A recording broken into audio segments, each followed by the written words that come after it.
Hey guys, what's up? It's me, Thomas. Tonight we're back here with Josh Scorcher. Tonight, yeah, looks like we got some interesting ones because we got 10 characters that we were supposed to hate but actually liked. So, yeah. These are supposed to be healed, but they treat them as the face. This ought to be interesting. So, without any further ado, be sure to like, subscribe for more, and let me know what you guys think of these characters. Let's go!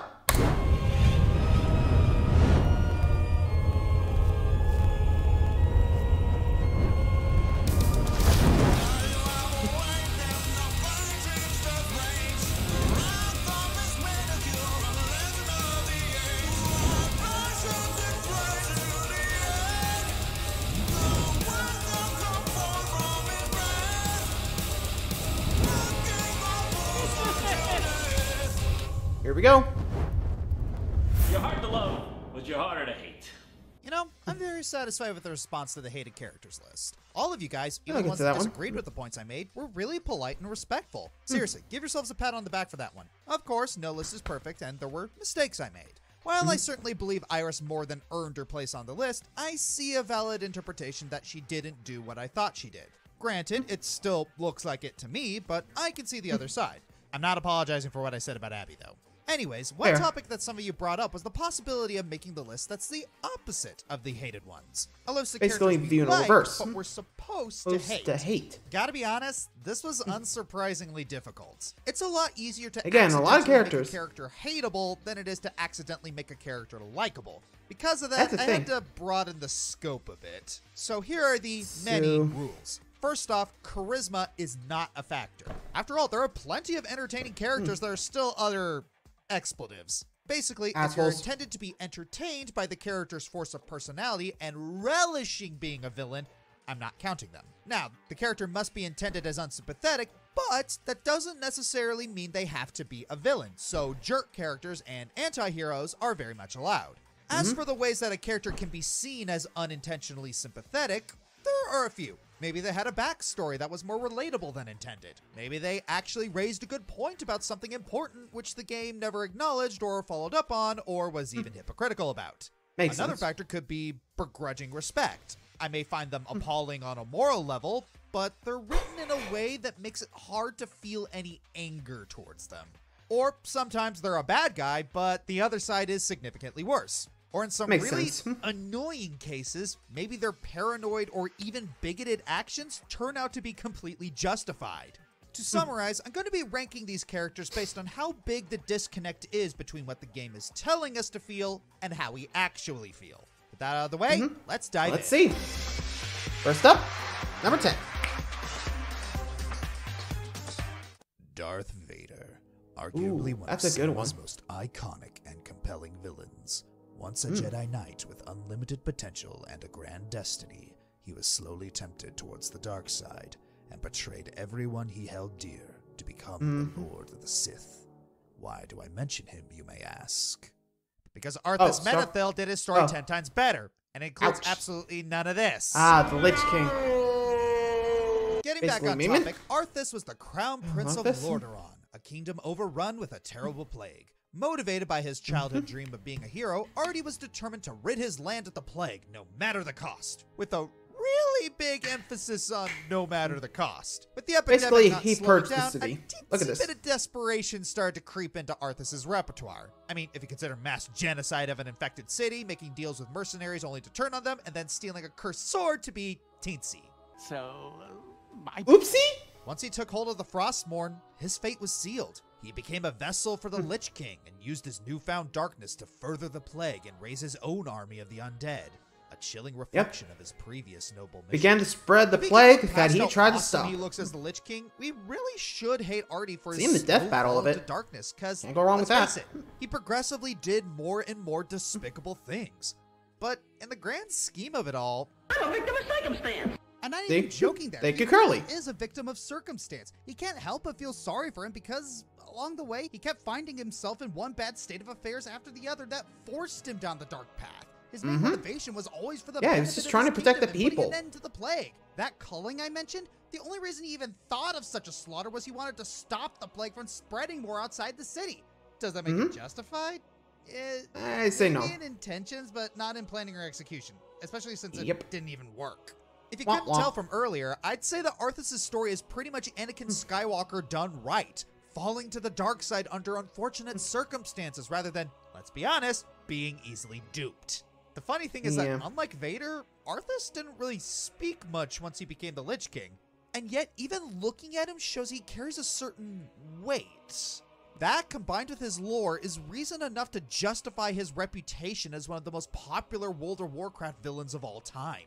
Still, sympathetic backstory or not, he still took things to the extreme without looking for any other variables. So he's down at the bottom of the list where he belongs.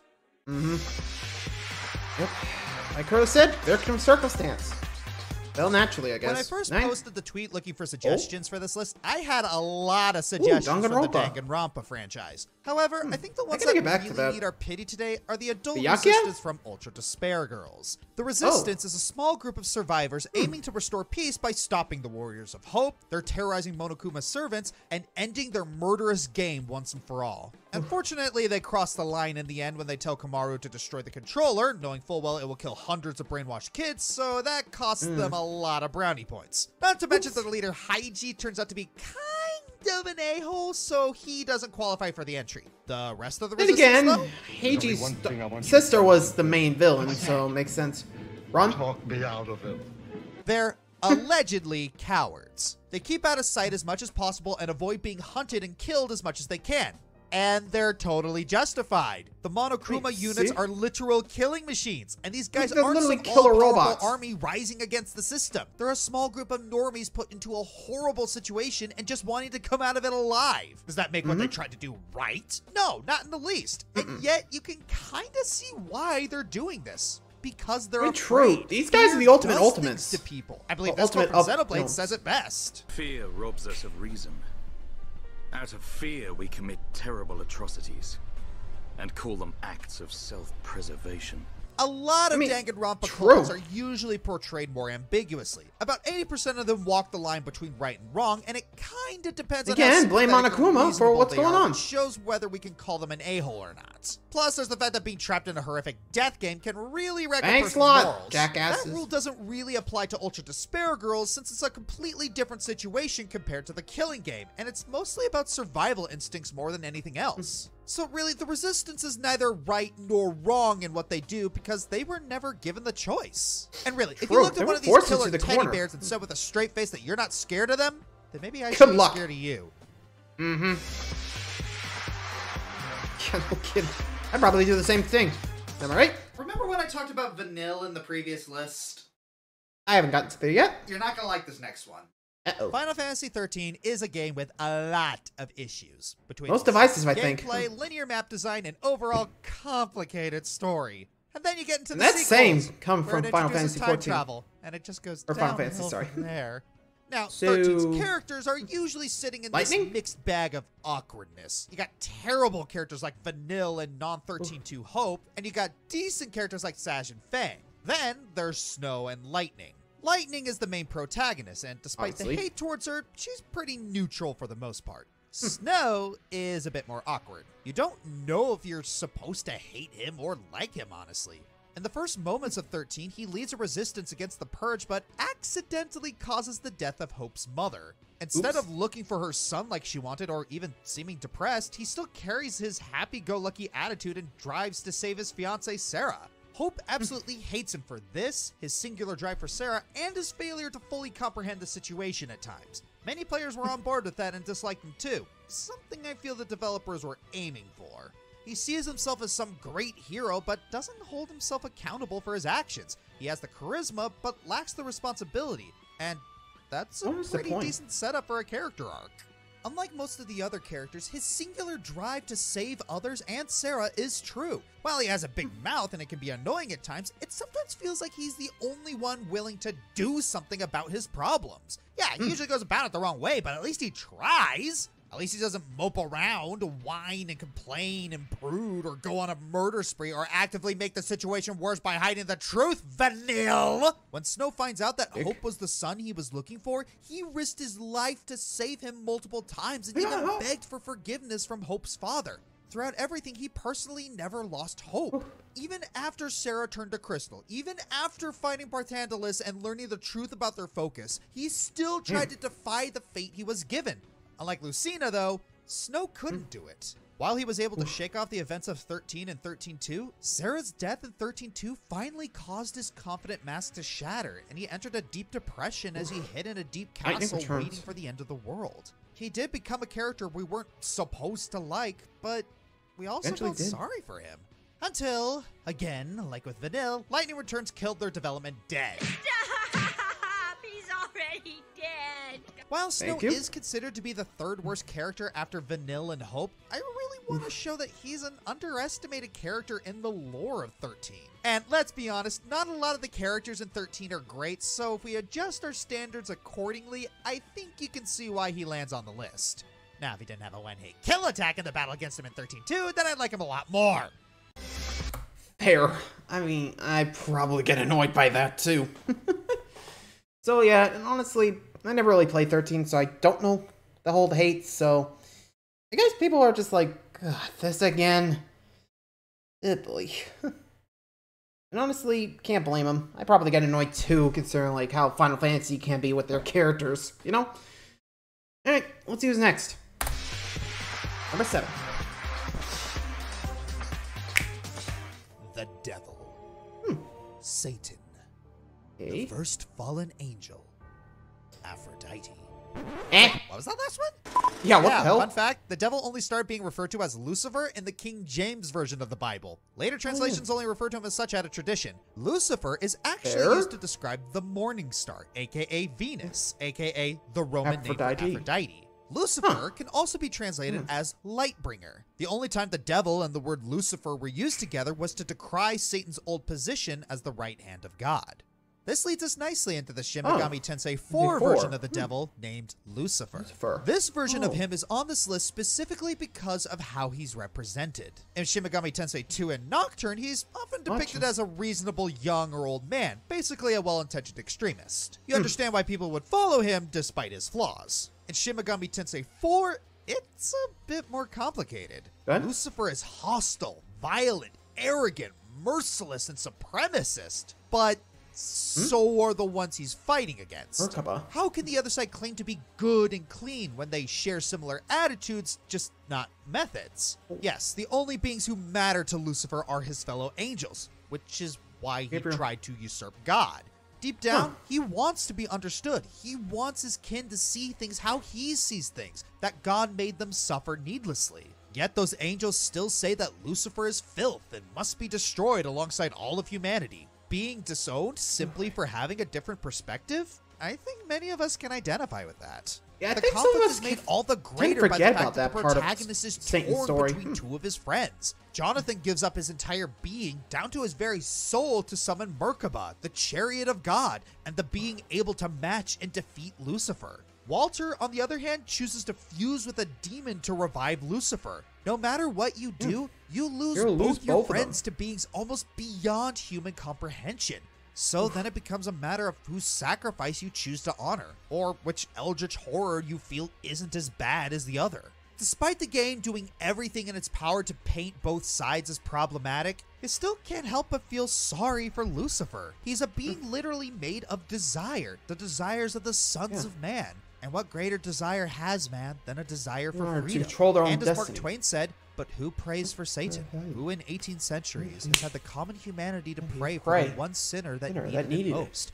Our one fellow and brother who most needed a friend yet had not a single one. The one sinner among us all who had the highest and clearest right to every Christian's daily and nightly prayers, for the plain and unassailable reason that his was the first and greatest need, he being among sinners the supremest. Then you remember it's Satan. Yeah, no kidding. God really does have a great PR in the Bible, doesn't he? Alright, just a heads up. We're going to be talking about Fire Emblem 3 Houses. So, just mentioning this character's name is going to raise some eyebrows. If you don't want spoilers... Edelgard? Edelgard is... complex. Those who played past the time skip know what I'm talking about. Edelgard is one of the house leads that you can side with, and is the leader basically of the Black Phoenix, if I remember correctly. A group from the Adrestian Empire, where Edelgard is the crown princess. She is the only princess or heir for that matter. That's because she and her siblings were all experimented on by a shadowy race to grant them the gift of 2 crests of power, and Edelgard was the only success and only survivor. Yeah, we got dark quick. The events of those experiments colored her opinion of crests and the Church of Saros, who granted favor based on crests and the birth lineage of them. She wanted to create a world that will respect more the merit and skill of people rather than blood and lineage. Tear down. She actually do well in modern day. And make a meritocracy. To do this, she became the Flame Emperor, the game's initial primary antagonist and the instigator in the war that was hinted at post-time skip. She became Emperor of the Adrestian Empire and used her influence to attempt to combine Fodlan into a unified state, destroying the church and, eventually, those who slither in the dark to obtain her new age. The problem with that is she will kill hundreds to achieve her goal. She has no mercy for those who go against her and will even side with the people who experimented on her just for the power to go against the church. Despite this, she signs the deal with the devil. Understand her. A merit-based society compared to one that favors nobility and birthright is the more favorable choice, especially to those not born into nobility, which is most people. But the way she tries to do it is insane. Even when you choose a route, it's hard to find her actions morally just. We agree with her goals, just the means are the problem. Of course, you could always just choose Golden Deer, since Claude's ideals are very similar, he just won't kill hundreds to achieve it. While Edelgard is a revolutionary, her background and ideals make you feel for her and understand what she went through and why she thinks power leads to the true ideal world. It sucks that no matter what route you choose, unless it's hers, she dies. Because she would rather die than live in a world that she failed. At the very least, she can have peace with her mission. Honestly, I just blame the Agarthans for everything. Just goes to show that the Golden Deer was the best route. Lies and slander! Shut up. Probably would have gone that route either way. Number 5. Josh, it's time for your entry. Which one? Josh? Honey, what am I doing on the list? I mean the Until Dawn one. Oh. Until Dawn opens up with an incident involving the Washington sisters, I Beth think and I know Hannah, what's going on. after falling for a prank done by their skeevy friends. Needless to say, the reaction went far, far south. A year later, the older Washington brother Josh announced a reunion party in the mountain cottage once again, despite the awkward atmosphere and unwelcome memories. Shenanigans ensue. Throughout the game, the characters all come across horrific events like being stalked, assaulted, and even threatened into participating in horrific Saw-like games. So much so that some of them get badly injured from all that hassle. The twist, it was Josh all along who's behind these games, as all part of his special little revenge prank, with the side bonus of getting his friends famous on YouTube. We know the violence and gore he set up was fake and all, but Mr. Yellow $sign giveth no fucks. Pretty much. Josh was really gratuitous with his pranks. Because of that, everyone suspected his involvement with the friends that got actively hurt or even killed throughout the night. He could have reasoned around it like a normal person, but at this point, he's way too mentally adrift to not sound like a total creep with every word he spouts out. I got a problem, Mike. I don't remember killing Jess. Christ. Yeah, Rice. I mean, like, I feel like I would remember killing her, you know? She's so soft. Yet despite Can we punch him? That, it's hard to really fault it all on him. I mean, Ari was mad at him once she realized he was the psycho, but she still feels bad for him. Josh is actually rather harmless, despite his machinations. He never wanted to kill anybody. While he arguably held ill will towards his friends, he never went so far as to take unwarranted measures for revenge. I mean, put yourself in his shoes. How would you feel if good friends of yours made an utterly humiliating and heartless prank that led to the deaths of both your siblings? Yeah, both of them. You would not be okay. Having no involvement with what's actually going on is one thing, but even factoring in his overzealous antics, you can kind of see the jigsaws that build up to the puzzle of his psyche. All his life, he had mental problems that he couldn't overcome. Every doctor who took him on couldn't help him.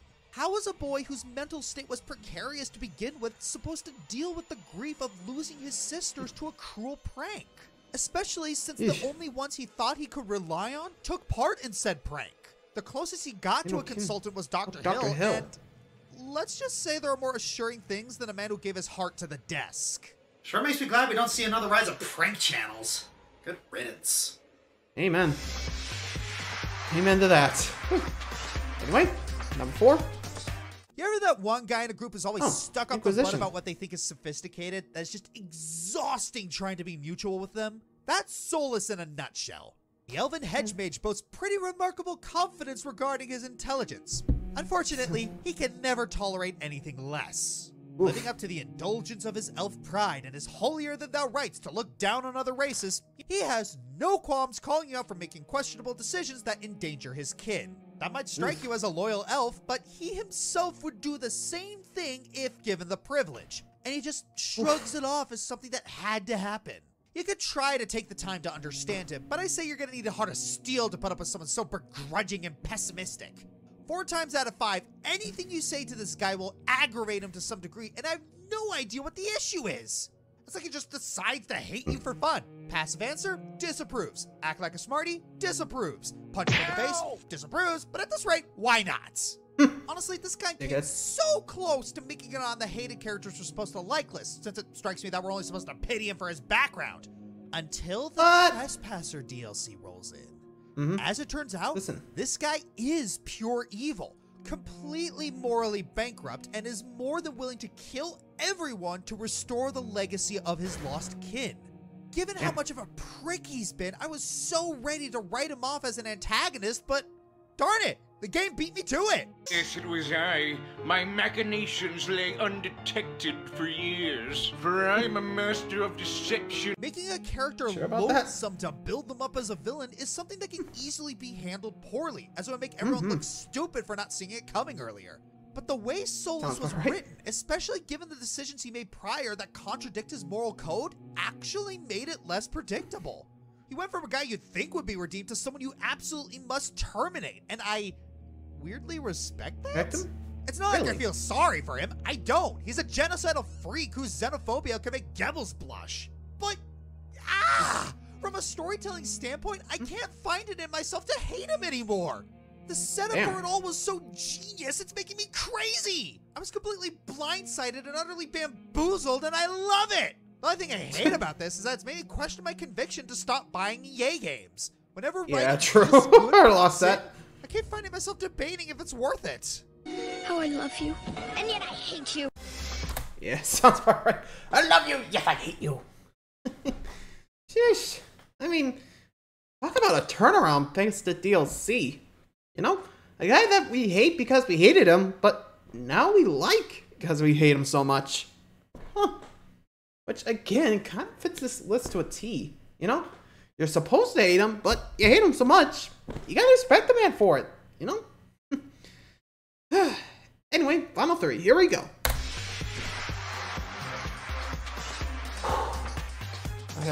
It's funny. We've seen Mark Hamill play characters on both sides of the spectrum, good and evil. But what about that little gray area in the middle? For now, that space shall be occupied by the one who put the square in Square Enix, Master Ericus. Yes, they really went with that anagram. Anyways, Ericus was Terra and Aqua's master and former chums with Xehanort. He has a bit of a chip on his shoulder with the darkness, going so far as to try and kill anyone with even a smidgen of darkness, including Ven or Terra, his own student. Okay, yeah, clearly he's being way too biased and paranoid, right? You'd like to think that, wouldn't you? For the record, I don't condone what he tried to do with Ven and Terra. They were kind of right in a way. He was an idiot for trying to kill them. But on the other hand, in Birth by Sleep, everyone in that game was hit with the idiot stick. It was a contrived, perfect storm of bad decisions and stupidity, so let's benchmark that accordingly. If we ignore the fact that Xehanort was manipulating everything from behind the scenes, you could still argue that Ericus is being irrational, because, as I'll preach a few times, light and darkness kind of go hand in hand, so destroying either would ruin the delicate balance. Is there a balance, though? I know it sounds like I'm getting off track, but bear with me. I'd like to bring up a little moment in the same game between Aqua and Cinderella's fairy godmother. Aqua wants to go Leroy Jenkins on Lady Tremaine and the Stepsisters. So basically take them out. No one would blame her, but fairy godmother stops her because one can't exist without the other. Except the Tremaines end up getting consumed by the darkness anyway and suffering karmic death. Meaning that Aqua had every right to be paranoid about the darkness. That same scenario applies to Ericus's dilemma. He was paranoid about darkness leading to everything getting screwed over. If he really was wrong, if both the light and darkness are perfectly balanced, then why is everything the Darkness's fault? This is also why I can't accept Master Xehanort's motive reveal at the end of Kingdom Hearts 3. He was the one who tempered the darkness in Ventus's heart. He was the one who sowed discord between the friend group and Ericus. He was the one who unleashed the Heartless in Hollow Bastion. He claims to hate the darkness, yet none of the tragic events in Kingdom Hearts would have even happened enough for him starting them in the first place. I smell a conspiracy! In the end, Ericus ends up being proven right by Xehanort in his little darkness binge. While Ericus took things a little too far, you can't really fault him when the numbers are in his Xehanort is, not surprised. If darkness is working overtime to cause mass suffering and light is the only way to beat it back, why should we pull the 180? Yeah, Xehanort, if you want to be doing a fresh start, let us know, huh? Bowser is one of the most iconic villains in gaming, and also one of the most pathetic. He gets beaten soundly in just about every appearance to the point where it's hard not to feel sorry for him. With that said, there's a few reasons he's not on the list. For one, he's shown to be a legitimately loving father towards Junior and does respect his minions. And an ally when he teams up. For two, he's been portrayed with more sympathetic traits in the RPGs to the point where he's even joined you as an ally on a few occasions. But to find a truly unintentionally sympathetic Mario character, we did have to look into the RPGs. Enter Tubba Blubba from Paper Mario. Tubba Blubba is formally introduced to us in a scene where he casually devours a helpless Boo in broad daylight. Right off the bat, we have a clear reason to hate him. Plus, he's a terrifying, invincible enemy that chases you down in his castle. That should make it all the more satisfying when you cut off the source of his invincibility and beat him, right? Well, after you do, he explains that the whole reason he went on his rampage after Bowser gained his power was that the Boos repeatedly took advantage of him for being timid. Yeah! Jeez. What a villain! Dick move. With that one detail, the entire paradigm is shifted. And now feels less like you just liberated a town from an evildoer and more like you just learned about your school bully's abusive home life. Of course I want to change it! But it's the only defense mechanism I have against deeper, more terrifying problems buried inside of me! Yes, an eye for an eye makes everyone blind and all that, but in Blubba's case, we were shown that the Boos were okay the whole time. Meanwhile, the Boos picked on him for no other reason than they could. It really doesn't help that Bo's reaction to the whole thing is just to casually laugh it off. It's okay, Blubba. We're laughing at you, not with you. So, are we just going to ignore the Mario, Emma? The cause of all of this, or... Shut up, Pleb! This is what you do! Yeah, I probably bopped her on the head for that. Stop it!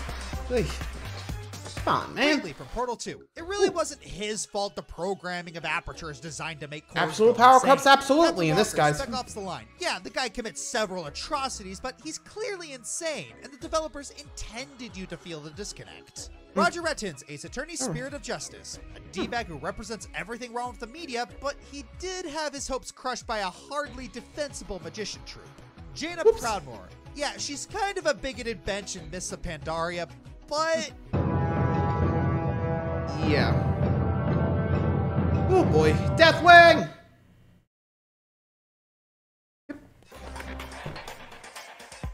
Yeah, I mean, considering the land, not surprised. Number one.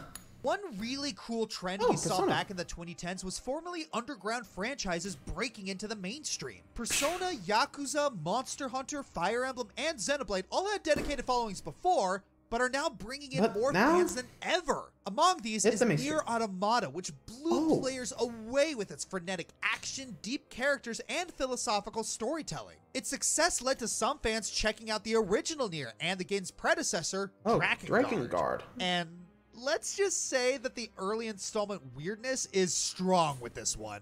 The biggest issue with Drakengard can be summed up in 4 words. Creative ideas, weird execution. Nowhere is this more evident than with the game's main protagonist, Kain. Kain is a character that we are supposed to straight up despise. You're supposed to see him as a mass-murdering psychopath. He's supposed to be the embodiment of the player that kills all the clearly sapient enemies to power up and show what that person would actually be like. In other words, he was the original Chara. Heck, they even got the same haircut. The game really wants you to hate him and constantly has the other characters as well as the very narration itself call him out. Full of bloodlust as always. But there's one teensy-weensy but ever so crucial little tiny detail. Nearly every one of Kain's murders are completely justified. The game seems to forget the fact that Kaim is a soldier fighting a war where the other side wants to destroy seals to release an eldritch abomination upon the world. Also, the enemy soldiers are almost always portrayed as nothing more than simple video game enemies for you to kill. As it really doesn't bring about, like, Kaim is just doing his job. Is killing hundreds of people horrifying? Well, yeah. Yeah, but that's unfortunately the sad reality of war. He even gets a surprisingly humanizing moment in one of the branches where he rightfully rejects this lady's romantic advances towards him. And if that sounds callous, keep in mind, they're siblings! With that out of the way, there's a pretty big elephant in the room we have to address. At this point, the people who actually played this game may be asking, well, Josh, what about that stage where Kaim slaughtered all those child soldiers? How can you possibly defend that? Fair enough, and I'll tell you. Okay, this part is going to be a little long-winded, so just bear with me. You see, there's this term in gaming called ludonarrative dissonance. This refers to when a disconnect occurs between how the gameplay makes you feel versus how the story makes you feel, or is supposed to make you feel. An example of this can be seen in Last of Us 2. In Abby's side of the story, we see her enjoying time with her dog. This is supposed to make you feel bad for killing the dogs when you played as Ellie. The problem, though, is that the dogs are some of the most annoying enemies to fight against. So there's a good chance a player may feel the aforementioned ludonarrative dissonance and not sympathize. If you want further examples, listen to Yahtzee's poem in the video 9 out of 10. Going back to Drakengard, the stage I'm referring to is when you're forced to kill a bunch of child soldiers. It's very clear that this game wants to be the equivalent of the white phosphorus scene in Spec Ops: The Line. The moment that makes you put down the controller and say, wait a minute, Patrick. I'm the monster! On paper, it seems fine. The child soldiers let out death cries and your companion character is absolutely appalled by it. If Drakengard wasn't a game, there probably wouldn't be a problem with this scene. The problem is that there's a conflict between what the stage is saying versus what you're playing. The child soldiers don't behave all that differently from your standard enemy. They run up to you and hit you until either you die or you kill them. If they wanted to make the player feel bad about it, you could have made the child soldiers run away and behave more like, well, children. Kids. With all that said, you may be asking, well, couldn't Kaim have just attempted a peaceful solution, like just talking to the child soldiers or using non-lethal methods or just running away? There are all those solutions. One, Kaim couldn't talk to the child soldiers because he can't speak. His pact rendered him physically mute. Two, given that this game takes place in the year 1099, non-lethal takedown methods weren't really something that was taught. Proper wound care and field medics weren't a thing. Again, 100 Years War even if Kaim attempted to, say, stab a non-vital area, it would likely lead to death via blood loss or wound infection. Three, Kaim was absolutely surrounded by the child soldiers and, at least in terms of gameplay, is far from a fast runner. I've gone on for long enough at this point, so I'll just cut to the chase. Kaim, while absolutely a total jerk, is far from the mass-murdering sociopath we were supposed to see him as. The one would-be atrocity he does commit is done in such a clumsy manner that it's difficult to see it as the game intended, at least for me. The one silver lining to all this is that Yoko Taro genuinely learned from his missteps. Nier and Automata did a far better job at linking story and gameplay together, while Drakengard 3 give us a far superior villain protagonist. I'm the Fiery Joker, and I'll see you in the comments. Again. Cut! There you go. So, yeah, Kaim from Drakengard takes the top spot. Which, again, considering the time period, would be kind of a hero. But then, it would be kind of weird for him to be, like, the villain, considering, like, I think back then it was pretty standard for the time. Like, think about it. I mean, they don't have, like, you know, ethics like we do. Back then, they were just trying to get as much power as they can. You know, there's no democracy, all that, you know. So, let me know what you guys think. Hope you enjoyed. Until next time, like, subscribe for more. See ya!